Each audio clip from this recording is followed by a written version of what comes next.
ద్వారా మమ్మల్ని అందరినీ తృప్తిపదికి పంపించమని మా ప్రభు మా రక్షకుడు యేసుక్రీస్తు ప్రభు వారి పేట స్తుతులు చెల్లించి ముందున్న సమయాన్ని మీ చేతులకు అప్పగిస్తున్నాం పరమ తండ్రి. ఆమేన్.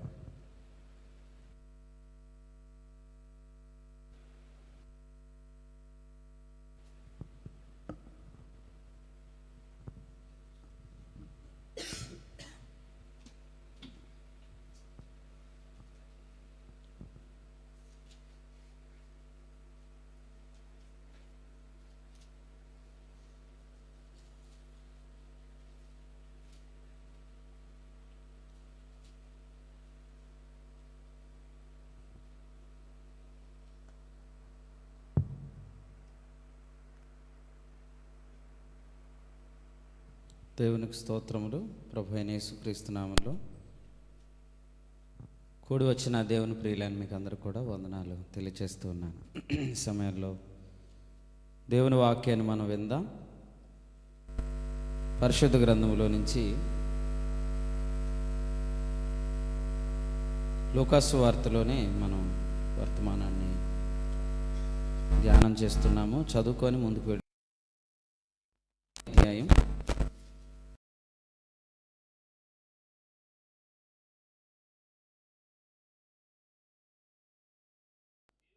దేవుని ఎదుట యాజక ధర్మము జరిగించుచుండగా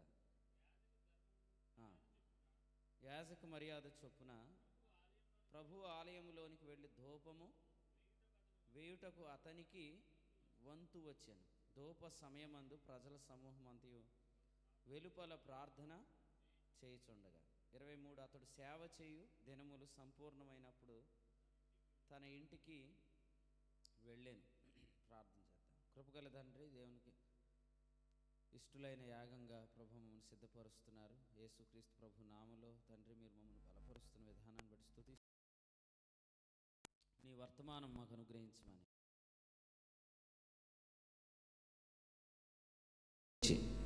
నిరీక్షిస్తున్న మాకు శ్రేష్టమైన ఈవులు అనుగ్రహించమని వేడుకుంటూ యేసు ప్రభు నామములో ప్రార్థిస్తున్నాము తండ్రి. ఆమేన్. చూడండి, ఇందాక థామస్ వాక్యం చెప్తూ పరలోకంలో అరగంట శబ్దం అని అనగానే, మరి ఒక్కరు ప్రార్థన చేస్తే పరలోకంలో అరగంట శబ్దం, మరి అందరూ ప్రార్థన చేస్తూ ఉంటే పరలోకం అంతా నిశ్శబ్దంగానే ఉంటుందా అని మళ్ళీ మీరు ప్రశ్నలు అడగకూడదు. ఒక విషయం ఏంటంటే సైలెంట్గా ఉండు అనే మాట వాస్తవంగా మన ఉద్దేశం ఏంటంటే ఏమి మాట్లాడొద్దు అని అర్థం. కానీ మీరు ఎప్పుడైనా పరిశుద్ధాత్మలో ప్రార్థన చేయటానికి వరం కలిగి ఉంటే అది జాగ్రత్తగా వినటానికి మూలంగా ఉంటుంది వాక్యం. ఎందుకంటే మీరు మనస్సు అనేది వాడుతున్నప్పుడు ఆ మనస్సు ఏం చేసిద్దంటే ఎక్కడో ఏదో ఆలోచించడానికి ఉపయోగపడుతుంది. అప్పుడు మీరు వాక్యం వినరు. అలా కాకుండా కొరింథీ మొదటి పత్రిక 14:14 ఆత్మతో మాట్లాడేటప్పుడు మన మనస్సు అనేది ఫలవంతంగా ఉండదు. అప్పుడు మనసు ఎక్కడుంది? అసలు మనస్సు అనేది మనము దాన్ని నువ్వు పక్కకుండు, నువ్వు ఇప్పుడు సైలెంట్గా ఉండు, నువ్వు అంత ఇంపార్టెంట్ కాదని చెప్తున్నట్లు అన్నమాట.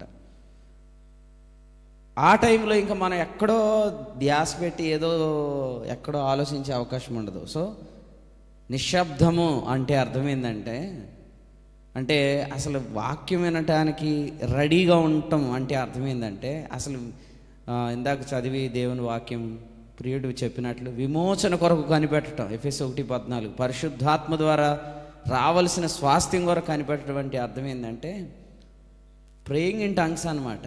భాషలతో మాట్లాడుతూ వాక్యం వింటూ ఉంటే అది అసలైన నిశ్శబ్దం వాక్యం వినటానికి. కాబట్టి మీ మనస్సు చాలాసార్లు మీరు వాక్యం మీద పెట్టలేకపోతున్నారు.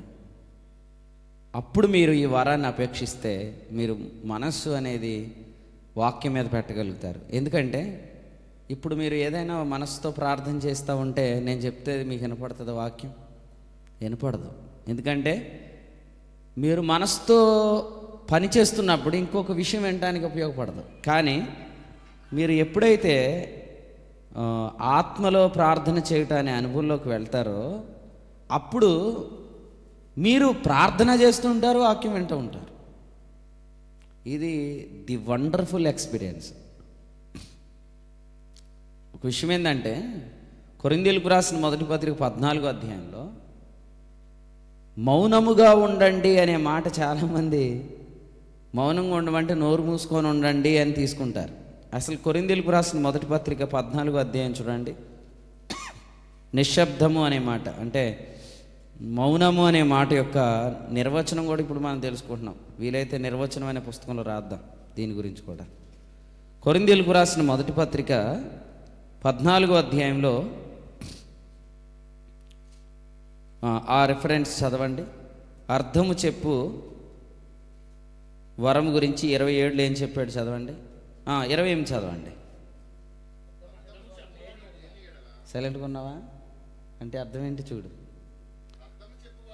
అర్థము చెప్పువాడు లేని ఎడల, నీకు అర్థం చెప్పేవాడు నేనున్నాను నీకు. అర్థం చెప్పువాడు లేని ఎడల అతడు సంఘములో మౌనముగా ఉండవలెను. మౌనంగా ఉండమంటే అర్థం ఏంటి? పౌలరాజు గారు నోటి మీద వెళ్ళేసుకోండి, సీనన్న నోటి మీద వెళ్ళేసుకో, మహేష్ అన్న నోటి మీద వెళ్ళేసుకో. అది మౌనంగా ఉండటం కదా వాస్తవంగా. కానీ ఇక్కడ ఏం చెప్పాడు చదవండి. మౌనముగా ఉండవలెను కానీ తనతోనూ దేవునితోనూ మాట్లాడుకొని వచ్చిన అది మౌనం. సో మౌనం యొక్క నిర్వచనం ఏంటి? నీతోనూ దేవునితోనూ మాట్లాడుకోవాలి. మాట్లాడుకోండి ఒకసారి మీతో దేవునితో. నా ప్రాణమా, నా అంతరంగమా, నాలో ఉన్న సమస్తమా, అది కాదు నీతో దేవునితో మాట్లాడటం అంటే. కృపావరం ఏదైతే ఇక్కడ చెప్పాడో భాషల వరం, అది నీతోనూ దేవునితోనూ మాట్లాడటం. నీతోనూ దేవునితోనూ మాట్లాడటమే మౌనముగా ఉండటం. మౌనం అంటే ఎందుకు అవసరం? మౌనం పౌలు ఏదో మాట్లాడుతున్నాడు సభలో, అప్పుడు అధికారి ఏమన్నాడంటే అందరూ సైలెంట్గా ఉండండి, ఈయన ఏదో చెప్తున్నాడు అందరూ వినండి అని. ఒక వ్యక్తి మాట్లాడేటప్పుడు అతడు ఏం చెప్తున్నాడో మనం ఎప్పుడు వినాలి అంటే అతడు చెప్పే సంగతులు మన విమోచనమేనా? ఎఫెసీ 1:14, కొరింథీ మొదటి పత్రిక 1:31, క్రీస్తు యేసే మనకు విమోచనం. అది మన విమోచనమేనా? అప్పుడే మనం వినాలి. అంతేగాని ప్రతి ప్రసంగానికి సైలెంట్గా ఉండాల్సిన అవసరమేం లేదు. ఇప్పుడు చెప్తున్నవాడు ధర్మశాస్త్ర ఉపదేశకుడు, అప్పుడు మనం ఏం చేస్తాం?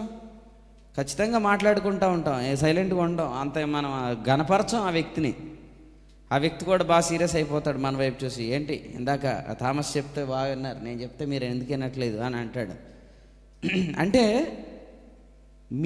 మీ చెవి ఎలాగూ దేవుడు డిజైన్ చేశాడంటే ఎఫెసీ పత్రిక 2వ అధ్యాయం 10లో మనం మరలా రీడిజైన్ చేయబడ్డాం, క్రొత్త సృష్టిగా చేయబడ్డాం. ఈ చెవి ఎలా డిజైన్ చేయబడిందంటే ఇది కొలస్సీ 1:6 ప్రకారం దేవుని కృపను వినుటకు మాత్రమే నిర్మించబడింది. అందుకని కృపను అనుసరించి మనం కానీ ప్రవర్తిస్తే కొన్నింటికి మనం అంత ఇంట్రెస్టింగ్ ఏనో, మనం వాళ్ళు మాట్లాడుతుంటే మనం మాట్లాడుకుంటాం అంతే. కానీ విమోచనము, స్వాస్థ్యము, జీవము, మనకు సంభవించబో సంగతులు, మేలులు అవి జరుగుతున్నప్పుడు మనం చాలా జాగ్రత్తగా వింటాం. ఆ వినటం అనేది, ఆ యొక్క మౌనం ఏంటంటే దాని యొక్క డెఫినేషన్ ఏంటంటే మనము ప్రార్థిస్తూ వింటాం అన్నమాట వాక్యం. ఆ ప్రేయర్ ఏదంటే ఇప్పుడు థామస్ వాక్యం చెప్తున్నాడు, లేదా బర్నబాస్ అన్న వాక్యం చెప్తున్నాడు, అప్పుడు మనం ప్రభా మీ దాసును వాడుకో, మీ దాసును వాడుకో, మీ దాసును వాడుకో, వాడుకుంటున్నాడు కదా ఏంట్రా అని అంటాం, అంతేనా? ఇప్పుడు నేను వాడబడుతున్నప్పుడు కూడా ప్రభు నీ దాసును వాడుకో, నీ దాసును వాడుకో, నీ వాడుకుంటున్నప్పుడు వినవేంటి నువ్వు? కాబట్టి అది కాదు ప్రేయర్. ఆ ప్రేయర్ కాదు ఇది. మనసుతో చేసే ప్రార్థన కాదు ఇది. ఇది ఆత్మతో చేసే ప్రార్థన. వస్తుందా? నీతిపూడి జెరుబ్బాబేలు రావట్లే? సరే ఆపేదాన్ని, నువ్వు విను వాక్యం, అది తప్పకుండా చేరాల్సిన చోటుకే చేరిపోద్ది. వినండి జాగ్రత్తగా. ఇక్కడ కూర్చున్న వాళ్ళు అందరూ కూడా మీరందరూ ఒకసారి భాషలతో మాట్లాడడం స్టార్ట్ చేయండి. అప్పుడు నేను చెప్పే వాక్యం మీరు చాలా జాగ్రత్తగా వింటారనమాట. సో అందుకని ఆ వరాన్ని మనం ఏం చేయాలా? అపేక్షించాలా. అపేక్షించండి. ఇప్పుడు నేను చెప్పే వర్తమానం జాగ్రత్తగానండి. జకర్యా యాజక ధర్మము జరిగించుచున్నాడు. తన తరగతి క్రమము చొప్పున సేవ చేస్తున్నాడు. అది సేవ చేస్తున్నాడు. ఒక సేవకుని యొక్క అద్భుతమైన పరిచర్య వెనకాల ఎవరుంటారంటే ప్రజల సమూహం అంతయు ప్రార్థన చేస్తున్నారు. ఈ ప్రేయర్ ఏది కాదంటే జకర్యా యాజకత్వం చేస్తుంటుండగా బయట వారు చేసే ప్రార్థన కాదు. ఈ ప్రార్థన ఒక దేవుని సేవకుడు లేచి నిలబడి వర్తమానం అందిస్తుంటుండగా అక్కడ ఎంతో కనీసం 2 లేదా 3 భాషలతో మాట్లాడే వాళ్ళు ఉంటే ఆ ప్రసంగం తప్పకుండా సక్సెస్ఫుల్ అయిపోతుంది. అది వాస్తవంగా మనం రానున్న దినాల్లో మరింత ఎక్కువగా నిరీక్షించాలి. యాజకుడు తన తరగతి క్రమం చొప్పున సేవ జరిగిస్తుంటుండగా ప్రజల సమూహం అంతయు వెలుపల ప్రార్థన చేస్తున్నారు అనే మాట మనం చూస్తున్నాం అన్నమాట.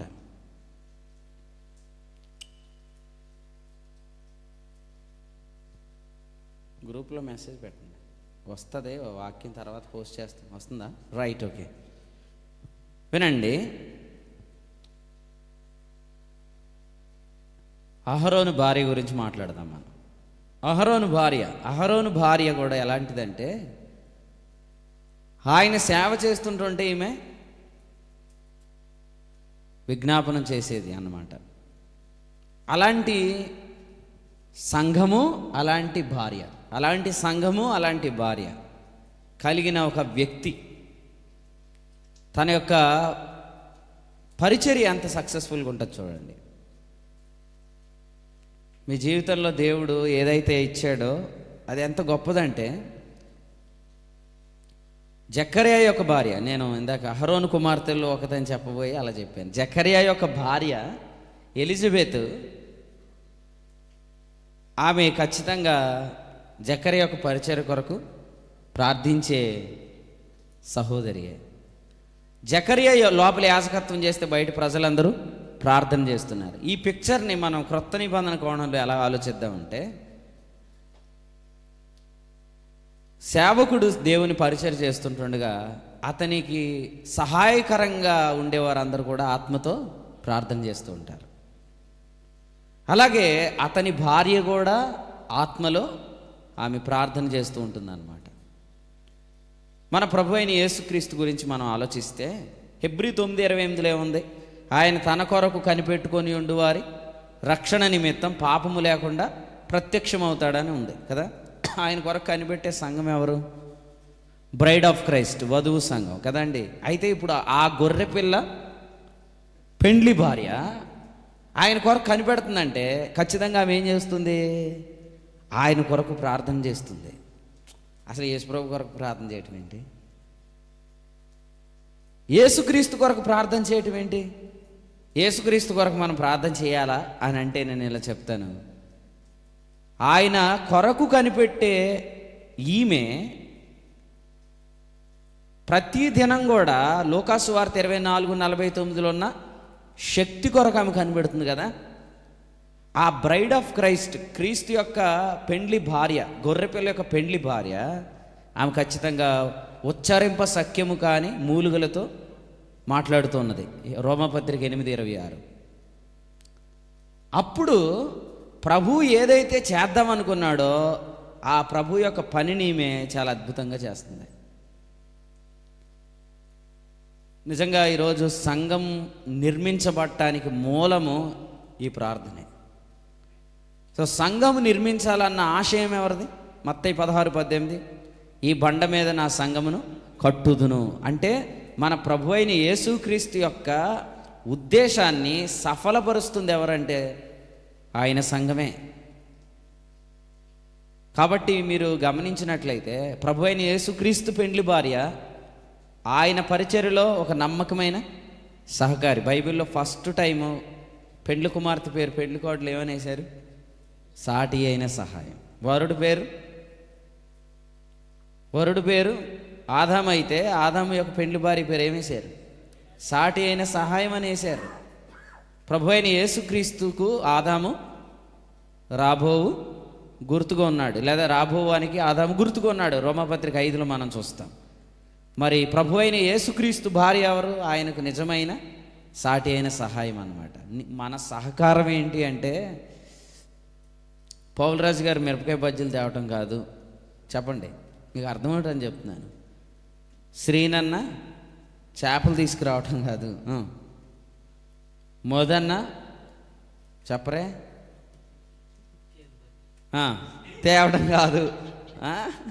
ఇవి కాదు. మీరు వాక్యం అందిస్తున్న టైంలో మీరు భాషలతో ప్రార్థన చేయాలి. అర్థమైందా? అది అపేక్షించండి. నిజంగా జకర్యా అయితే ప్రజలందరూ ప్రార్థన చేస్తే వచ్చి సైలెంట్ అయ్యాడు. కానీ మనం ఎన్నిసార్లు చూసినా కూడా ప్రభువు మన ద్వారా మాట్లాడుతూనే ఉంటాడు. పేతురు 1:12 ప్రకారం పరిశుద్ధాత్మ ద్వారా మనం చెప్పవలసిన దాన్ని మనం చెప్పటానికి మనం ఎందుకు రెడీగా ఉన్నామంటే, ఎంతోమంది ప్రార్థన చేస్తున్నారు. అసలు మన భవిష్యత్తులో మనం చర్చిని మనం ఎలా చూడాలంటే, మనసుతో ప్రార్థన చేతును, ఆత్మతో ప్రార్థన చేతును. అయితే 14వ అధ్యాయంలో ఏమన్నాడు? నేను మీ అందరికంటే ఎక్కువగా భాషలతో మాట్లాడుచున్నాను, ఇందుకు దేవునికి స్తోత్రం అని చెప్పాడు కదా. మీకు ఇంకో విషయం చెప్తాను. ఇందాక తమ్ముడు వాక్యం చెప్తుంటుంటే ఎలా అనిపించింది అన్నాడు. అసలు మర్యాద, క్రమం, పద్ధతి అని ఏడుస్తన్న వాళ్ళు ఏమనుకోకండి. ఓ విషయం తెలుసుకోవాలి. ఏదంటే ఆ మర్యాదగా క్రమంగా జరిగించండి అని చెప్పినోడు ఎక్కువగా భాషలతో మాట్లాడేవాడే. అర్థమైందా? 14వ అధ్యాయంలో సమస్తమును మర్యాదగా జరిగించండి, క్రమముగా జరిగించండి అని ఎవరైతే చెప్తున్నారో, ఆ చెప్పేవాళ్ళు ఖచ్చితంగా భాషలతో ఎక్కువ మాట్లాడేవాళ్ళు అయి ఉంటేనే చెప్పాలి. మీకు అర్థమైతే పక్క వాళ్ళకి షేక్ హ్యాండ్ వేయండి. మీ ప్రక్కన వాళ్ళు మీకు అర్థమైతే, ఎవరు లేకపోయినా ఉన్నాడు ముందు. మీకు అర్థమైంది పాయింట్. ఇప్పుడు చెప్పండి, మర్యాద మర్యాద మర్యాద అంటే మీరు ఈ క్వశ్చన్ ఏం అడగాల? నువ్వు భాషలతో ఎక్కువ మాట్లాడుతున్నావు అని అడగాల. క్రమం క్రమం క్రమం అంటే నువ్వు భాషలతో ఎక్కువ మాట్లాడుతున్నావు అని అడగాలి. క్రమపరుస్తున్నావా అంటారు చాలామంది. అసలు మీకు ఎవరిచ్చారు రైట్ క్రమపరచడానికి? మీకేం రైట్ ఉంది? మీకు క్రమపరిచే రైట్స్ మీకు లేవు. ఎందుకంటే క్రమము, మర్యాద, పద్ధతి అని రాసినవాడు నేను మీ అందరికంటే ఎక్కువగా భాషలతో మాట్లాడుతున్నాను అన్నాడు. కాదండి, అప్పటికి ఇంకా బైబిల్ అన్ని లాంగ్వేజెస్లో రాలేదండి. పూర్ణమైంది వచ్చినప్పుడు పూర్ణం కాంది నిలిచిపోద్ది అన్నాడు అండి. అంటే మరి అది 13వ అధ్యాయంతో ఆ గొడవ ఆపేయాలి. మళ్ళీ 14వ అధ్యాయంలో ఎందుకు రాశాడు? మరి తెస్సలోనిక పత్రికలు పరిశుద్ధాత్మ నార్పకుడు అంటే దాని అర్థం ఏంటి? ఎఫెసీ పత్రిక 4వ అధ్యాయం 29లో పరిశుద్ధాత్మను దుఃఖపరచకుడే అని రాశాడు కదా 30 వచనాల్లో. మరి అదే ఆ దానికి పరిశుద్ధాత్మ నార్పకుడు అనే దానికి ఒకటే అర్థం వస్తుందా?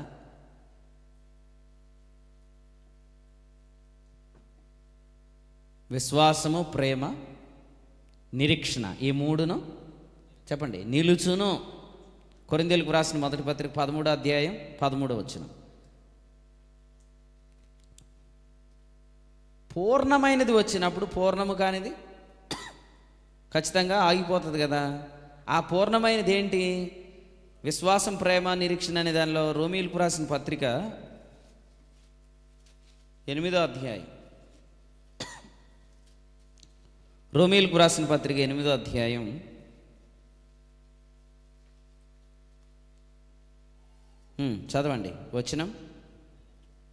24. ఏలయనగా మనము నిరీక్షణ గలవారమై రక్షించబడితిమి. నిరీక్షింపబడినది కనబడినప్పుడు నిరీక్షణతో పని ఉండదు.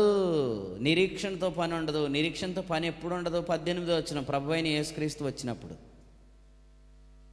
విశ్వాసము, నిరీక్షణ ఈ రెండూ కూడా ప్రభువైన యేసుక్రీస్తు రాగానే ఆ రెండిటి యొక్క పని ముగించబడినట్లు చూస్తాం. అంతవరకు మనకు వాగ్దానం చేయబడిన ఆత్మతో ముద్రించాడు. వాగ్దానం చేయబడిన ఆత్మ ఎవరు?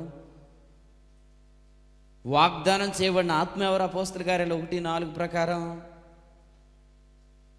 మీ మీదకి వాగ్దానం చేయింది నేను పంపిస్తున్నానంటే ఆ వాగ్దానం చేయబడిన ఆత్మ పరిశుద్ధాత్మలో బాప్తిస్మం అనే experience. So baptism in Holy Spirit అనేది ప్రభు అయిన యేసుక్రీస్తు వచ్చేంత వరకు ఉంటుంది. ఎందుకంటే బలహీనత ఎప్పటి వరకు ఉంటుంది? అప్పుడు వరకు ఉంటుంది. రోమాపత్రిక 8:26 ప్రకారం మన వీక్నెస్ అనేది, అంటే మన పాప శరీరం అనేది ప్రభు వచ్చేంతవరకు ఉంటుంది. కాబట్టి పాప శరీరం ఉన్నంతకాలం ఆత్మ యొక్క సహాయం మనకు అవసరం. ఆత్మ యొక్క సహాయము మనకు అవసరం అని చెప్పి ఆయన మధ్యలోనే దాన్ని ఎలాగ ఆపేస్తాడు? ఇంకొకటి ఏంటంటే, మళ్ళీ జ్ఞాపకం చేస్తున్నాను, కొరింథీయులకు రాసిన మొదటి పత్రిక 14వ అధ్యాయంలో పౌలు గారు చెప్తే ఏం చెప్పారు చూడండి. కొరింథీయులకు రాసిన మొదటి పత్రిక 14వ అధ్యాయంలో 10వ వచనం చదవండి. లోకమందు ఎన్నో విధములగు భాషలు ఉన్నను, వాటిలో ఒకటైనను స్పష్టము కానిదై ఉండదు అన్నాడు. ఇప్పుడు స్పష్టం కానిదేది? ఈయన లెక్కలో స్పష్టం కానిదేది? కొరింథీయులకు రాసిన మొదటి పత్రిక 14లో స్పష్టం కానిదేది? భాషలు. స్పష్టమైనదేది? లోకమందున్న భాషలు. కాబట్టి కొంతమంది నాకు ఎలాగ చెప్పారు, నేను ఎలాగ చెప్పాను, మోసం చేసుకోకండి. ఈ వాక్యం ఎవరైనా వింటే మోసం చేసుకోకండి. బ్రదర్, టంగ్స్ అంటే, భాషలు అంటే అదేంటో కాదు, అది ఇంగ్లీషు, గ్రీకు, అది హెబ్రీ, అట్లేం కాదు బ్రదర్, అది లోకమందున్న భాషలు. ఆ భాషల గురించి ఇక్కడ ఏం చెప్పాడు? అవి స్పష్టమైనవి అన్నాడు. తెలుగు భాషకి అర్థం కాని వాళ్ళకి, ఇంగ్లీష్ అర్థమయ్యే వాళ్ళకి ఏం చేయాలా? ట్రాన్స్లేటర్ ఉండాలా. భాషలు మాట్లాడుతున్నప్పుడు ఎవరు ఉండాలా? ఇంటర్ప్రిటర్ ఉండాలి. ఇంటర్ప్రిటేషన్ వేరు, ట్రాన్స్లేషన్ వేరు. ట్రాన్స్లేషన్ అంటే ఏంటి? తర్జుమా. అబ్బా, ఏం చెప్పిదిరండి సోదరా, నువ్వు నిజమైన ట్రాన్స్లేటర్ అయ్యా, దేవునికి స్తోత్రం. అయితే ప్రభు అయిన యేసుక్రీస్తు నామములో నువ్వు ఇంటర్ప్రిటర్ ఉందువు గాక. ఇంటర్ప్రిటేషన్ గ్రేస్ నీకు అనుగ్రహించబడును గాక. దేవునికి స్తోత్రం. నిజంగా తర్జుమా అనే పదం అసలు మీకు ఎవరికైనా తెలుసా? అసలు నాకు తెలిసి ఈ లోపల ఉన్న వాళ్ళకి కూడా తెలియదు. మీకు ఎవరికి రాదు కూడా. కాసేపు దానికి ఏంటో అనుకుంటారు. ఒకరోజు నేను ఇంగ్లీష్ వర్తమానానికి తెలుగులో చెప్తున్నాను అనమాట, ట్రాన్స్లేషన్ చెప్తున్నాను, మ్యారేజ్ మెసేజ్ అది. అప్పుడు 2012 అనుకుంటుంది. 2012లో ట్రాన్స్లేషన్ చెప్తున్నాను వాక్యం. సడన్గా ఆయన ఏమన్నాడంటే ఇంగ్లీష్లో, భార్య భర్తకు కొన్నిసార్లు ఏం చేయాలంటే ఆమె సజెషన్స్ చెప్పవచ్చు అనేటట్లుగా ఒక పదం చెప్పాడు అనమాట ఇంగ్లీష్లో. నాకు తెలుగు వస్తలేదు అనమాట. తెలుగు రాకపోతే వెనకాల ఉన్నాయని అందించాడు అనమాట. అలాగే ఇప్పుడు మన ప్రియ సోదరుడు అందించాడు. నేను చెప్తాను, మనం చెప్పే వాక్యం తెలుగులో ఉంటే దాన్ని ఇంగ్లీష్లోకి మార్చాలంటే దానికి మనము ట్రాన్స్లేషన్ చేస్తే చాలు. ఇంటర్ప్రిటేషన్ ఎప్పుడు చేస్తాం? ఆ చెప్పేది మర్మం అయితే. ఇంటర్ప్రిటేషన్ ఎప్పుడు చేయాలి? వ్యాఖ్యానం ఎప్పుడు చేయాలో? వాస్తవం వ్యాఖ్యానం అనే పదం తెలుగులో ఎప్పుడు చేయాలా? చెప్పేది మర్మం అయితే. ఇంగ్లీష్లో మాట్లాడేదానికి తెలుగులో చెప్పడానికి ట్రాన్స్లేట్ చేస్తే చాలు, ఇంటర్ప్రిట్ చేయక్కర్లేదు దాన్ని. ఎందుకంటే అది మర్మమేమి కాదు. ఇప్పుడు నేను ఇంగ్లీష్లో మాట్లాడుతున్నప్పుడు మీలో ఇంగ్లీష్ వచ్చిన వాళ్ళందరికీ అర్థమైపోయింది. కానీ భాషలతో మాట్లాడినప్పుడు అర్థం చెప్పేవాడు ఉంటే తప్ప అది ఎవరికి అర్థం అవ్వదు. ఎందుకంటే అది మర్మము అని చెప్పాడు. 14వ అధ్యాయం ఎలా పోతున్నారు వాక్యం?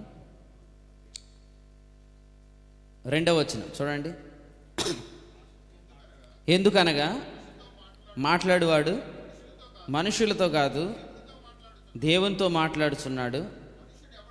మనుషుడెవడను గ్రహింపడు గాని ఆత్మ వలన మర్మములను పలుకుచున్నాడు. మర్మముకు ఏముండాలి? ఇంటర్ప్రిటేషన్ ఉండాలి, వ్యాఖ్యానం ఉండాలి, వివరణ ఉండాలి. ఇక్కడ అర్థం చెప్పడం అంటే అది ఇది లేదు, ఇదంతా గందరగోళం, ఇది ఆపేయండి అని బతిమాలుకుంటున్న వాళ్ళందరూ ఏం చేస్తున్నారు? ఇప్పుడు దెయ్యం చూసారా? కొన్నిసార్లు మనం ఏదైనా ప్రార్థన చేస్తే దెయ్యం ఏమంటుంది? ఈ ప్రసంగం చెప్పొద్దు ప్లీజ్ అంటది. చూసారా? ఎందుకంటే దానికి ఇష్టం ఉండదు. అలాగే కొంతమంది ఇది ఏదోలాగా ఇది ఆపిచ్చేయాలని ప్రయత్నం చేస్తున్నారు. ఎందుకు ఆపిచ్చేయాలని ప్రయత్నం చేస్తున్నారు? ఇది జరిగితే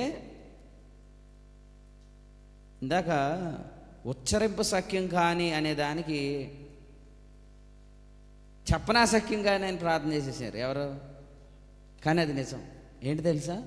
ఉచ్చరింప సఖ్యం కానీ మూలుగులకు చెప్పనాసఖ్యం కాని కార్యాలు జరుగుతాయి. అదేంటి తెలుసా? ఇప్పుడు మధు బ్రదర్ ఎందాక చేసింది ఏంటి తెలుసా? It's not translation, it's interpretation. ఉచ్చరింప సఖ్యం కానీ అనే దానికి ట్రాన్స్లేషన్ చేయండి. పలకలేని అని అర్థం. కానీ ఇంటర్ప్రిటేషన్ ఏంటి? చెప్పసఖ్యము కానీ, అదన్నమాట. అంటే సహోదరుడు తెలియకుండా ఏం చేశాడు, దానికి అర్థం చెప్పే వారంతా చెప్పాడు. అర్థమైంది మీకు?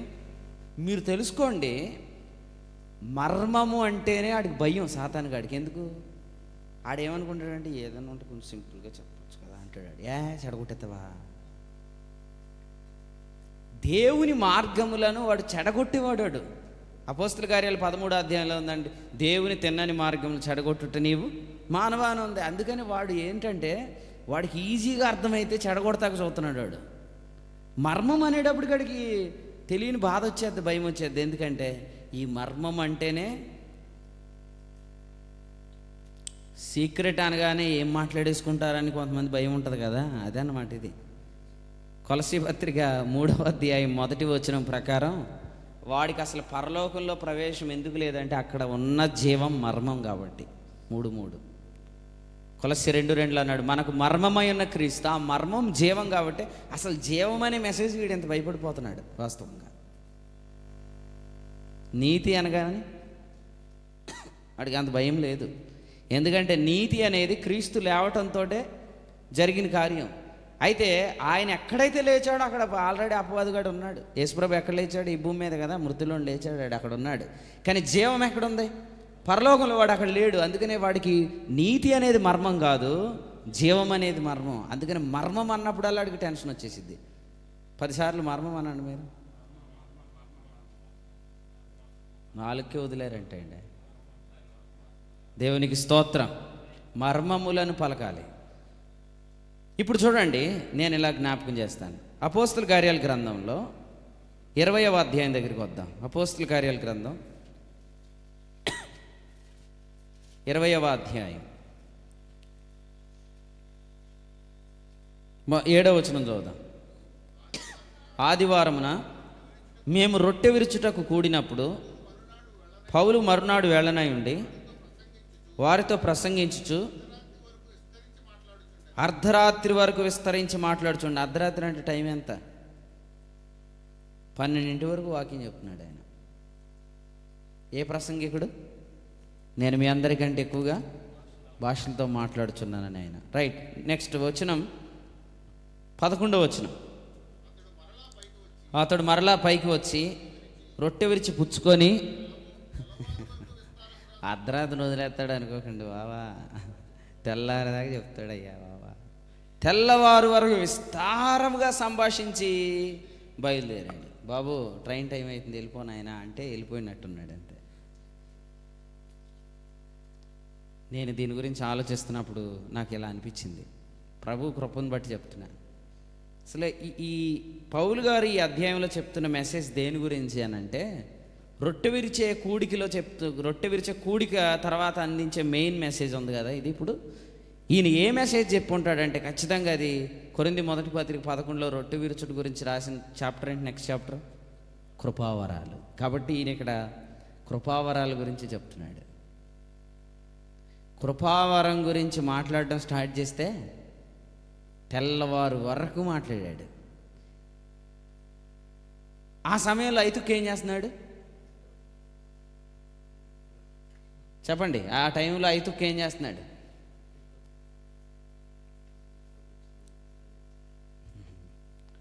ఆ టైంలో ఐతుక్కు నిద్రపోవట్లేదు. అదే మీరు రాంగ్ స్టెప్ వేశారు. ఎందుకంటే ఐతుక్కు పడిపోయి తిరిగి లేచి వచ్చి తర్వాత ఇది తెల్లవారు వరకు జరుగుతున్న ప్రసంగం. ఈ ప్రసంగంలో ఐతుక్కు కూడా మెలకుగా ఉన్నాడు. సో మీకు ఏం జ్ఞాపకం చేస్తున్నానంటే, వర్తమానం వెళుతున్న సమయంలో ఎప్పుడైపోతుందా అని కనిపెట్టే బ్యాచ్ ఒకటి అయితే అసలు అది ప్రవాహం అలా వెళ్ళిపోవాలని ప్రార్థించే వాళ్ళు ఉన్నారన్నమాట. ఈ మేడగదిలో అనేక దీపములు ఉన్నాయి అన్నాడు కదా, నేను వాటిని ప్రకటన గ్రంథంతో రిలేట్ చేసి ఇలా చెప్పాలనుకుంటున్నాను. 4వ అధ్యాయం 5వ వచనంలో అవి ప్రజ్వలించుచున్న 7 దీపములు, 7 ఆత్మలు. నీకున్న కృపావరమును ఏం చేయమన్నాడు? ప్రజ్వలింప చేయమన్నాడు. పరిశుద్ధాత్మను ఏం చేయొద్దన్నాడు? ఆర్పొద్దన్నాడు. పౌలు గారు ఇలా చెప్తున్నారనమాట, నేను వాక్యం చెప్పాలనుకుంటున్నాను, మీరు పరిశుద్ధాత్మను ఆర్పకండి, మీరు మాట్లాడుతూ ఉండండి అన్నాడు అనమాట. సో వాళ్ళు మాట్లాడే కొద్దీ పౌలు గారికి దేవుడు అద్భుతమైన తలంపులు అనుగ్రహిస్తూ వచ్చాడు. తెల్లవారు వరకు ఆయన వాక్యం అందించాడు. నేనేం చెప్తున్నానంటే ప్రత్యక్షత లేని వాళ్ళు ట్రై చేయకండి, చచ్చిపోతారు. ఎక్కువసేపు వాకింగ్ చెప్పకూడదు, ఎందుకంటే గుండె జబ్బులు వచ్చేద్ది. నిజం ఏంటి అలా చూస్తున్నారు, నమ్మట్లేదా? ఒక వ్యక్తి ఎక్కువసేపు మాట్లాడితే, వాక్యాలు చెప్తే అతనికి ఖచ్చితంగా హార్ట్ ప్రాబ్లము ఏదో ఒకటి వస్తుంది. అందుకని నేను లైవ్ ద్వారా ఏం చెప్తున్నానంటే, ప్రత్యక్షత లేని వాళ్ళు ఎవరిని వాక్యం చెప్పొద్దని చెప్పండి, చచ్చిపోతారు వాళ్ళు. వాళ్ళ మీద బాధతో దుఃఖంతో చెప్తున్నాను, వేదంతో. ప్రత్యక్షత కలిగిన వాళ్ళు ఎంతసేపు అయినా వాక్యం చెప్పండి, ఎందుకంటే మీరు మాట్లాడుతున్నప్పుడు ఆ మాటలే మీ బాడీని రిపేర్ చేస్తాయి. అర్థమైందా? ఎఫెసీ పత్రిక 4:29 ఏమన్నాడు? వినువారికి మేలు కలుగునట్లు అవసరమును బట్టి క్షేమాభివృద్ధికరమైన అనుకూలం వచ్చిన అన్నాడు కదా. అంటే గ్రేషియస్ వర్డ్స్ అనేవి క్షేమాభివృద్ధి కలిగిస్తాయి. అంటే అర్థం ఏంటంటే మన బాడీలో ఉన్న సెల్స్ అన్నిటిని ఖచ్చితంగా కన్స్ట్రక్ట్ చేస్తాయి. అది మన బాడీని కన్స్ట్రక్ట్ చేసేది. ఇందాక నేను ప్రభు బలు తీసుకుంటే ప్రభు ఆత్మ ఇలా జ్ఞాపకం చేశాడనమాట. నాకు ప్రభు ఎలా చెప్పాలో చెప్తాను మీకు. బర్నబా, ఇదిగో నువ్వు ప్రభు బలు తీసుకుంటున్నావు కదా, ఇది కొరింథీ మొదటి పత్రిక 11వ అధ్యాయం అనుకో. 12వ అధ్యాయంలో ఏం రాశాడు? శరీరం అంతయు ఏకమై ఉండి అవయవాలన్నీ పని చేయటం అన్నాడు. ఇప్పుడు చెప్పండి, కృపావరం మాట్లాడుతున్నప్పుడు మన శరీరంలో ఎక్కువగా ఆనందించే అవయవం ఏది? మన నాలుక, అంతేనా? మన నాలుక. మన హృదయము ఉల్లసిస్తుంది, మన నాలుక ఆనందిస్తుంది. ఆరోగ్యం అనేది ఎక్కడ ఉంటుంది? మన నాలుకలోనే ఉంటుంది. అంటే నాలుక పని చేస్తుంటుంటే మీరు నమ్మినా నమ్మకపోయిన అవయవాలన్నీ పనిచేయాలి. యాకోబు పత్రిక 3వ అధ్యాయంలో ఏమన్నాడు? ఒకడు మాట యందు తప్పిన ఎడల అతడు తన సర్వ శరీరమును స్వాధీనమందు ఉంచుకుంటాడు. అంటే నాలుకకు మీరు నమ్మినా నమ్మకపోయిన అన్ని ఆర్గన్స్ కనెక్ట్ అయి ఉన్నాయన్నమాట. సో నాలుక ఎప్పుడైతే ఆనందిస్తూ ఉంటుందో అవయవాలన్నీ కూడా ఆరోగ్యం వచ్చేస్తుంది. సో అందుకని నాలుక డ్యాన్స్ వేసిందంటే, యోహాను సువార్త 11లో శిష్యులకి అప్పుడు ఇంకా కృపావరం రాలేదు కాబట్టి వాళ్ళు ఏమన్నారంటే, అతడు నిద్రించిన ఎడల బాగుపడు. ఇప్పుడు మనం ఏమనాలి? అతడు భాషలతో మాట్లాడుతున్న ఎడల సెట్ అయిపోతాడండి. సత్యనారాయణ గారు ఎలా ఉన్నారు? నిన్న నుంచి జలుబుతో బాధపడుతున్నాడు. యేసు ప్రభు నామములో ఆయన భాషలతో మాట్లాడితే అతడు బాగుపడతాడు, అంతే. ఓకే, సరే తలమ చెయ్యి, కుడి చెయ్యి ఎయ్యి. యేసు ప్రభు నామములో వరము కలుగును గాక. ఆమేన్, దేవునికి స్తోత్రం. మీకు అర్థమైందా? మీరు బాగుపడటానికి చాలా సింపుల్ సీక్రెట్ దేవుడు మీకు ఇచ్చేసాడు.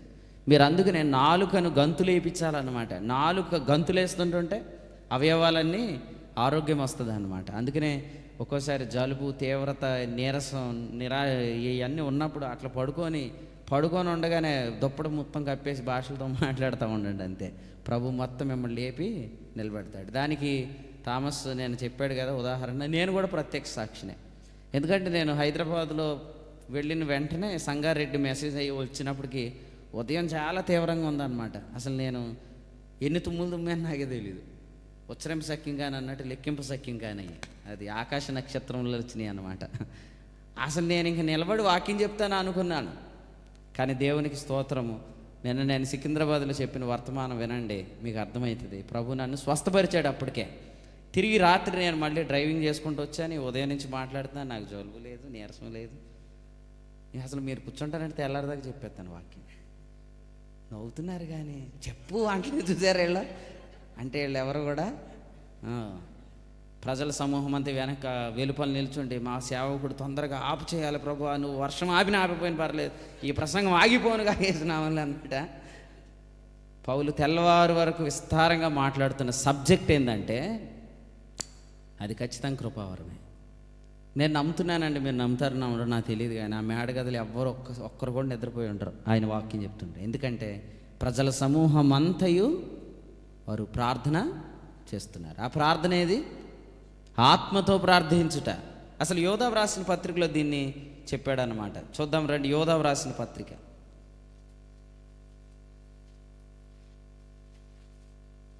యోధా రాసిన పత్రిక 1వ అధ్యాయం 21 చదవండి. పరిశుద్ధాత్మలో ప్రార్థన చేయొచ్చు నిత్య జీవార్థమైన మన ప్రభువు యేసుక్రీస్తు కనికరం కొరకు కనిపెట్టచ్చు. హల్లెలూయా. అర్థమైంది మీకు? మీరు పరిశుద్ధాత్మలో ప్రార్థన చేస్తున్నప్పుడు ఏం చేస్తున్నారు? కనిపెడుతున్నారు అనే పదం ఇక్కడ రాశాడు. నిత్య జీవార్థమైన కనికరం కొరకు. ఇంకా చెప్తాను, అసలు ఏ మెసేజ్ దేవుడిచ్చి ఈ టైంలో మనల్ని కరుణించాలో, కనికరించాలో ఆ మెసేజ్ రావాలంటే పరిశుద్ధాత్మలో ప్రార్థన చేయండి. అంటే అసలు ఎలా కనిపెట్టాలంటే వాక్యం, నేను ఒకసారి ఇలా అనుకున్నాను అనమాట. అసలు మా స్థానిక సంఘాల్లో మన సంఘాల్లో ప్రజలు వాక్యం ఎలా వినాలంటే నోరు తెరిచి వినాలనుకున్నాను. అయితే ఇప్పుడు ఆ ఎక్స్పీరియన్స్ మనం చూస్తున్నాం, చాలామంది అలా వాక్యం వింటున్నారు. అయితే రానున్న దినాల్లో ఇంకా శ్రద్ధగా వినాలంటే ఏం చేయాలంటే వాళ్ళందరూ పరిశుద్ధాత్మలో ప్రార్థన చేస్తుంటే నిత్య జీవార్థమైన కనికరం వస్తూ ఉంటుంది అన్నమాట. ఈ అధ్యాయం ఆఖరి వచనం తెలుసా? పందలపర్రులో మందిరం కడితే ఆ మందిరంలో వెనకాల రెఫరెన్స్ రాయొచ్చు. 24-25 వచనాలు ఏమని చెప్పండి? తొట్టిల్లుకుండా మిమ్మల్ని కాపాడుటకును తన మహిమ ఎదుట ఆనందంతో మిమ్మల్ని నిర్దోషులుగా నిలవబెట్టుటకును శక్తి గల మన రక్షకుడైన అద్వితీయ దేవునికి మన ప్రభు అయిన యేసుక్రీస్తు ద్వారా మహిమయు మాత్యమును ఆధిపత్యమును అధికారమును యుగములకు పూర్వమును ఇప్పుడు సర్వయుగములకును కలుగును గాక. ఆమేన్. 20వ వచనం మనం చూస్తూ ఉన్నాం కదా, పరిశుద్ధాత్మలో ప్రార్థన చేయొచ్చు, నిత్య జీవార్థమైన ఆయన కనికరం కొరకు కనిపెట్టండి. దానికి ముందు రెఫరెన్స్ ఏముంది? మీరు విశ్వసించు అతి పరిశుద్ధమైన దాని మీద మిమ్మల్ని మీరు కట్టుకోవచ్చు. ఈ వచనాన్ని చాలామంది చెప్తారు. అతి పరిశుద్ధమైన దాని మీద అంటే అర్థం ఏంటి? సౌండ్ డాక్ట్రిన్ అంటారు, గుడ్ ఫౌండేషన్ అంటారు, మంచి పునాది అంటారు. నిజంగా మంచి పునాది కలిగిన మందిరము సంఘం ఏదంటే అది పరిశుద్ధాత్మలో ప్రార్థన చేయటం ఉన్న సంఘమే. కాబట్టి మీరందరూ కూడా ఎక్కువగా అపేక్షించండి. ఎందుకంటే ఇప్పుడు దాకా మనకు చాలా విషయాలు ప్రభు బోధించాడు, కానీ మనకు అర్ధరాత్రి నుంచి తెల్లవారు వరకు చెప్పిన సందేశం కావాలి, మనకి ఆ మెసేజ్ కావాలి, అటువంటి రివల్యూషన్ మనకు కావాలి. అది కావాలంటే ఖచ్చితంగా మనం ఈ ప్రార్థన అపేక్షించాలి. ప్రజల సమూహం అంతా ప్రార్థన చేస్తుంది. జకర్యా భార్య జకర్యా కొరకు కనిపెడుతుంది. జకర్యా తన యొక్క పరిచర్యను అద్భుతంగా జరిగిస్తూ ఉన్నాడు అన్నమాట. కాబట్టి మనము ఈ దినాల్లో చూసేది ఏంటంటే, నా భార్య అండి, నేనేమో భాషల వరం నమ్ముతాను, నా భార్య నమ్మదు, అది కాదు ఇది. అసలు దేవుడు ఈ దినాల్లో మనకిచ్చే భాగస్వాములు కూడా వీళ్ళందరూ కూడా పరిశుద్ధాత్మలో ప్రార్థన చేస్తుంటారు. ఎందుకంటే వాస్తవంగా ఇది మెలకుగా ఉండటం అని కూడా రాశాడు లేదా? అది చదవండి. తెస్సలోనికీయులకు రాసిన పత్రిక మనం ముగించుకోబోతున్నాం. తెస్సలోనికీయులకు రాసిన మొదటి పత్రిక 5వ అధ్యాయం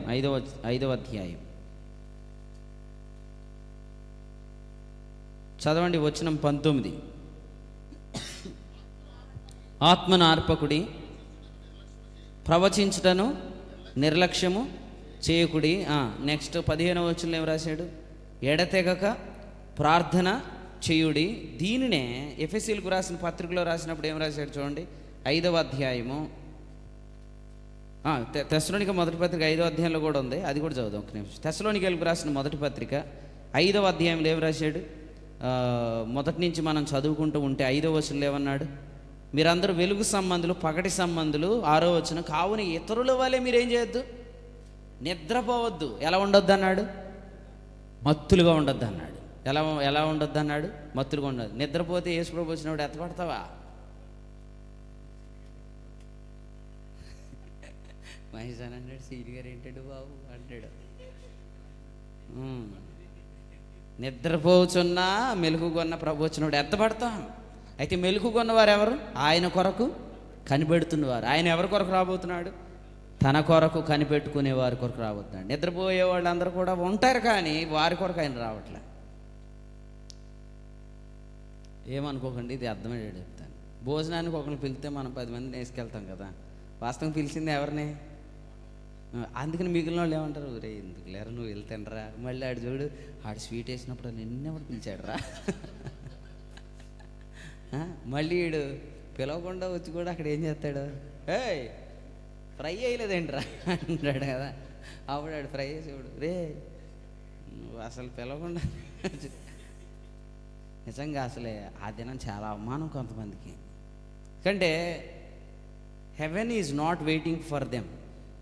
పరలోకం వాళ్ళ కొరకు కనిపెట్టట్లేదండి. ఎందుకంటే వీళ్ళు ఎప్పుడైనా భూమి మీద ఉంటే పరలోకం నుండి స్వరం కనిపెట్టారా? వీళ్ళు పరలోకం నుండి వచ్చిన పరిశుద్ధాత్మని వీళ్ళు గనపరిచారా? ఎప్పుడు చూసినా ఆ భాషల వరం ఏంటండి బాబు, ఆ శకరక అంటాడు, ఇది అంటాడు అని వీళ్ళు కామెంటరీలు పుస్తకాలు రాసి పడేసారు వీళ్ళందరూ. అసలు వీళ్ళందరూ ఎంతగా పరిశుద్ధాత్మకు విరోధంగా మాట్లాడిన వాళ్ళు రేపు పొద్దున ప్రభుత్వం సిగ్గుపడరండి. ఇప్పుడు నన్ను బాగా తిట్టేసుకున్నవాడు ఒకడు ఉన్నాడు, ఇష్టం వచ్చినట్టు దూషించేశాడు. దూషించినవాడు ఇంటికే నేను డైరెక్ట్గా ఆ పక్కకి వెళ్తుంటున్నాడు, నాకు వందనాలు చెప్తాడా? ఏం చేస్తాడు? దడానికలు దాక్కుంటాడు అనమాట. ఇప్పుడు దడానికలు దాక్కుంటారు, రేపు ఏడ దాక్కుంటారు? దడ ఉండదాడా? నేను అదే చెప్తున్నాను.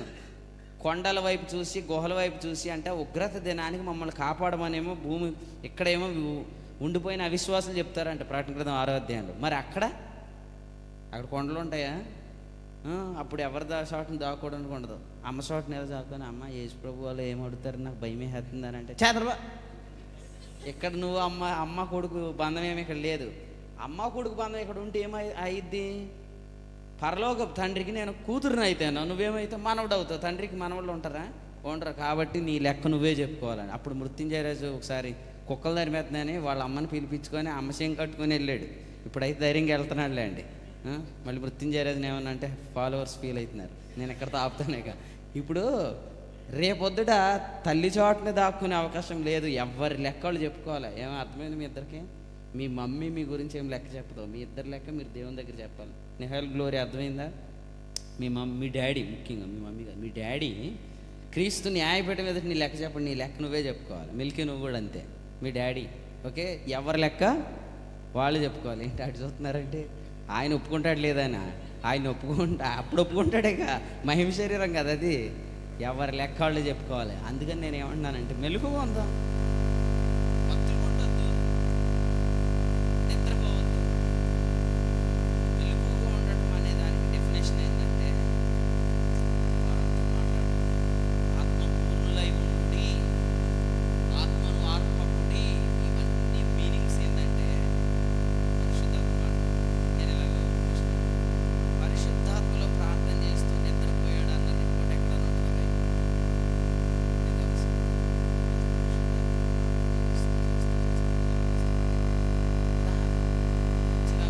ఎందుకంటే పరిశుద్ధాత్మలో ప్రార్థన చేయడం అంటే అర్థం ఏంటంటే అసలు నిద్ర మొత్తం అనేది ఉండదు అన్నమాట. కాబట్టి మీరు పరిశుద్ధాత్మలో ప్రార్థన చేస్తూ ఉంటే నిద్రమత్తు మీకు ఉండదు. నిద్రమత్తు అనేది అంటే ఇప్పుడు అలసిపోయి నిద్ర తప్పు కాదు. నిద్రమత్తు గల మనసు అంటే ఏంటి? వాక్యం చెప్పినప్పుడు ఎక్కడో ఆలోచించటం. అసలు ఈ నాటి వర్తమానం ఏంటి అనేది తెస్సలోనిక పత్రిక 5వ అధ్యాయంలో చెప్పింది ఏంటంటే మనం మెలకువగా ఉందాము. అసలు దేవుడు ఈ దినాల్లో మనతో ఈ విషయం చెప్తున్నాడు. మీకు అనిపిస్తుంది.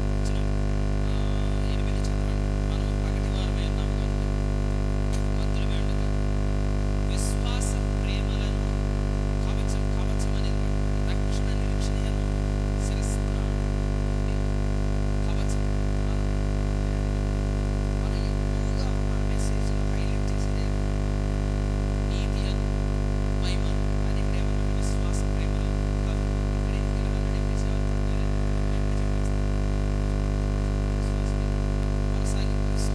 కొనసాగింపు విశ్వాసానికి మూలమేది? కల్మషముతో మనస్సాక్షి.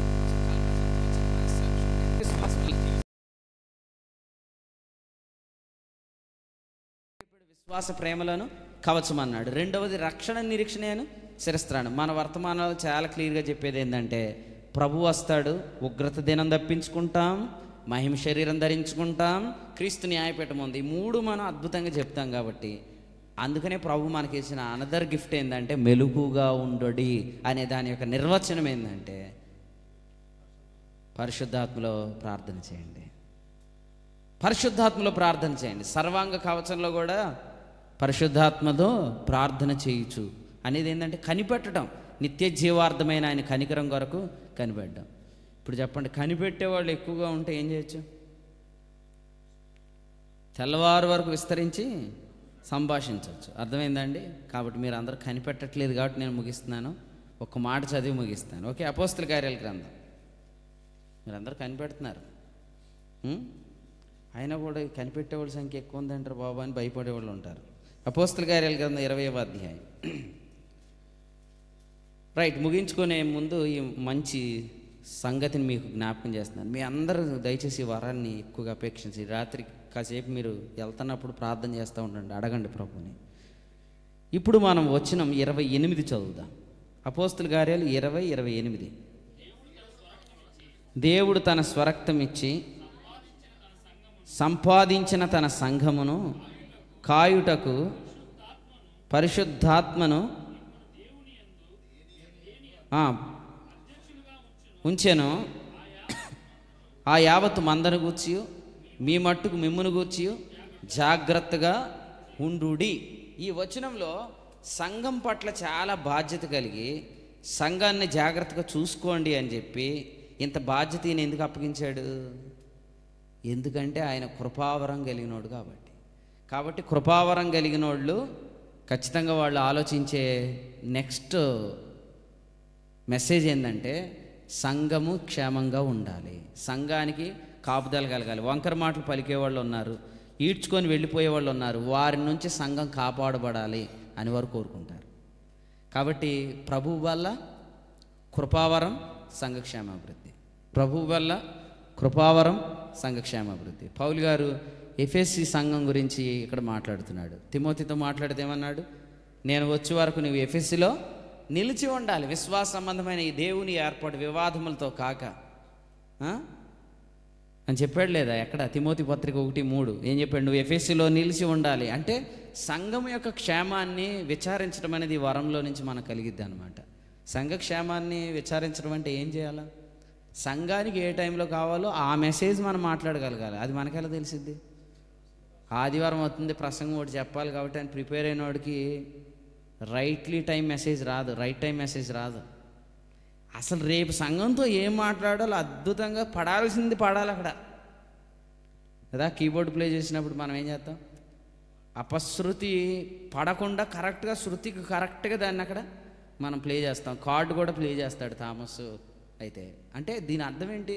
అక్కడ పడాల్సింది పడాలన్నమాట. నేనేం చెప్తున్నా అంటే సంఘంతో ఇప్పుడు మాట్లాడిన సందేశం ఇదే, ధైర్యంగా మాట్లాడాలి అంతే. మాట్లాడాలంటే ఇది ఎక్కడి నుంచి వస్తుంది? వరంలో నుంచి వస్తుంది. మీకు ఒక విషయం చెప్పమంటారా? నేను ఇది చెప్పి ప్రార్థన చేస్తాను. ఇది ఆల్రెడీ ఒకసారి తమ్ముడికి కూడా చెప్పాను, మీకు కూడా చెప్పాను, కొంతమందికి మళ్ళీ చెప్తాను.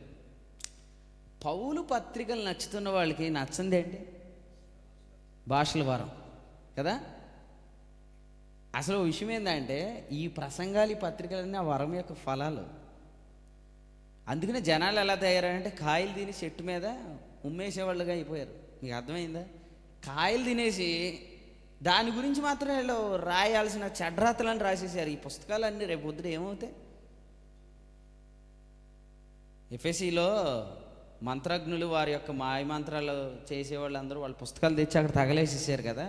ఇప్పుడు పరిశుద్ధాత్మ భాషలకు వరానికి విరోధంగా మాట్లాడిన వాళ్ళు అందరి పుస్తకాలు రేపు పొద్దున ఏమైతే తగలడిపోతాయి. అసలు ఆ పుస్తకాలని అన్ని భాషల్లో ట్రాన్స్లేట్ చేసిన వాళ్ళకి ఉంటుంది ఇంకా ఇంకా ఎక్కువ శ్రమ వాళ్ళకి. ఎందుకంటే అసలు విషయం ఏంటంటే మీరు వరం యొక్క ఫలాన్ని మాత్రం తినేశారు, కానీ వరం మీద మాత్రం బురద జల్లి పడేస్తున్నారు మీరు. మీకు చెప్తానేనండి, పౌలు యొక్క సీక్రెట్ ఏంటంటే వరమే. పౌలు యొక్క సీక్రెట్ యొక్క ఫ్రూట్స్ అందరూ తినేస్తున్నారు. పౌలు పత్రికలు చాలా గొప్పవి అన్నమాట. ఒక ఆయన ఈ అపోస్తల కార్యాలు 20వ అధ్యాయం నుంచి మాట్లాడుతూ దేవుని సేవకుడు ఏం చెప్పాడంటే, పౌలు పత్రికలో సందేశం ఆ యవనస్తుడు వినలేదు అని చెప్పాడు. ఎస్, అయితే నేను దాని గురించి కూడా ఇప్పుడు ఏం చెప్తున్నానంటే, అసలు పౌలు సందేశము యొక్క మూలము కృపావరం. ఆ కృపావరం కలిగి ఉంటే కృపావాక్యం మనం ఖచ్చితంగా చెప్తాం సంఘానికి. కాబట్టి మీరు ఏంటంటే బాబు సమూయేలు గ్రంథం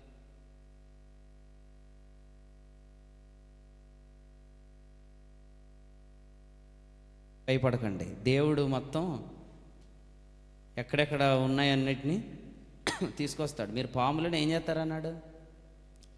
ఎత్తి పట్టుకుంటారండి. పాములను ఎత్తి పట్టుకోవాలి, కానీ పాముల చేత కాటేయించుకుంటే అలాగా పాములను ఎత్తి పట్టాలా? ఎందుకంటే బండ మీద సర్పము జాడ అన్నాడు కదా. బండ మీద సామెతల గ్రంథంలో ఏమన్నాడు? సర్పపు జాడ అన్నాడు. సర్పపు జాడ ఎప్పుడు ఉంటుంది? సర్పం తిరిగితేనే ఉంటుంది అక్కడ.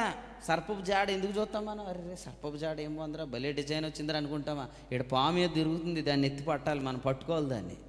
కాబట్టి దేవుడు ఈ పరిచర్యలో వచ్చే ప్రతి వర్తమానం ద్వారా ప్రతి సర్పాన్ని ఎత్తిపట్టుకునే కృపావరం మనకిచ్చాడు. కాబట్టి పాములను ఎత్తిపట్టుకునే కృపావరం దేవుడు మనకిచ్చాడు. ఓకే, ఇది చెప్పానని చెప్పి ఏ తాసుపాముని ఎత్తిపట్టుకోకండి. దానికంటే డేంజరస్ స్నేకులు చాలా ఉన్నాయి. ఆల్రెడీ కొన్ని పాములు దొరికాయి, తలకే పగిలిపోయింది. వాటికి ఇంకా దొరుకుతాయి.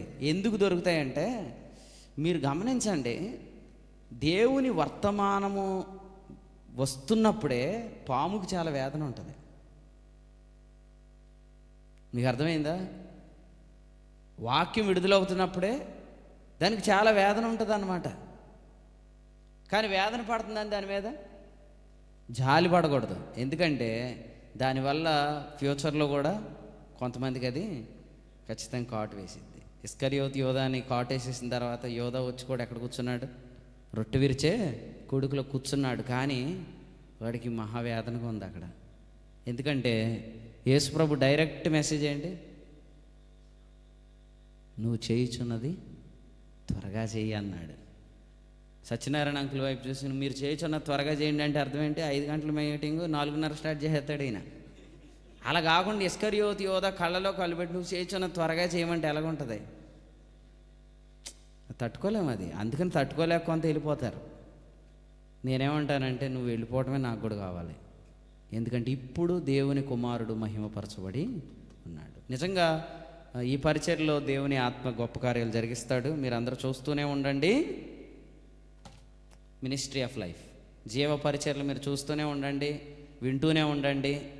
మీ జీవితాల్లో మీరు కార్యాలు పొందుకుంటూనే ఉండండి. మీ కుటుంబాలతో రండి, పిల్లలతో రండి. దేవుడు ప్రతి ఒక్కరికి కావాల్సిన దీవెన వచనం ఇస్తాడు. వాటి ద్వారా మీరు జీవించండి. అంతేగాని ఏ పాములు కాట్లు తినేసి కూర్చోకండి ఇక్కడ. ఎందుకంటే మీరు దొరికిపోతారు తప్పకుండా. మీకు వేదనగా ఉంటుంది. మెసేజ్ చెప్పేటప్పుడు కూడా చాలా వేదనగా ఉంటుంది. ఈ వేదన మీరు తట్టుకోలేక మీరు ఎలా సెలవు తీసుకోవాలని ఆలోచిస్తూ ఉంటారనమాట. కానీ దేవుడు ఆ పరిస్థితి నుంచి దేవుడు అనేకులను విడిపిస్తున్నాడు. ప్రభుకు నేను స్తోత్రం చెల్లిస్తున్నాను. మీకు కూడా ఎవరికైనా దెయ్యం పట్టిన సూచన కనబడితే వెంటనే ప్రార్థన చేయండి. తల మీద చెయ్యకండి. వాళ్ళకి తల మీద చెయ్యి వేసే దెయ్యాలు వేరు, ఈ తల మీద చెయ్యకూడదు. ఓకే, అన్నిటికీ హస్త నిక్షేపణ మంచిది కాదు. ఓకే, ఎందుకంటే కొన్ని అంటుకుంటాయి. అందుకని మీరు ఏం చేయాలంటే మీరు ఉన్న చోటనే ప్రార్థన చేయండి. సంఘాన్ని పాడు చేస్తున్న దెయ్యాల జోలికి మనం ఎలా వెళ్ళాలంటే వాటి కొరకు మనం ఇక్కడ ప్రార్థన చేస్తే అది అక్కడ కాలిపోద్ది అంతే. ప్రభు ఈ తలంపులు మన కొరకే దీవించును గాక. ఆమేన్, ఆమేన్, ఆమేన్. కృపగల దేవ మీకు వందనాలు చెల్లిస్తున్నాము. ప్రజల సమూహ ప్రార్థన, అలాగే మీరు మాకు ఇచ్చిన జీవిత భాగస్వామి, మా జీవితంలో మా వ్యక్తులు, నమ్మకమైన వారి ప్రార్థన, దీని యొక్క ఫలం కృపావరం. కృపావరం యొక్క ఫలం సంఘక్షేమాభివృద్ధి. అది జరుగుతున్నందుకు మీకు స్తోత్రాలు. సంఘంతో ఎప్పుడు ఏది మాట్లాడాలో అనే అద్భుతమైన వర్తమానం వెనకాల దాగి ఉన్న కృపావరాన్ని బట్టి వందనాలు. ఆ కృపావరం ఇక్కడున్న మేమందరం ప్రజ్వలింప చేయదుము గాక అని ప్రార్థిస్తూ, ప్రతికూల వాతావరణంలో కూడా నీ కుమారుడైన యేసుక్రీస్తును మా మధ్య మహింపరిచినందుకు యేసుక్రీస్తు నామములో స్తోత్రించి నిరీక్షిస్తున్నాం పరమ తండ్రి. ఆమేన్, ఆమేన్. అందరికీ వందనాలండి. అందరికీ వందనాలు. వందనాలు అయిపోయింది మీటింగ్. రైట్, అందరికీ వందనాలు. ప్రభు మిమ్మల్ని దీవించును గాక.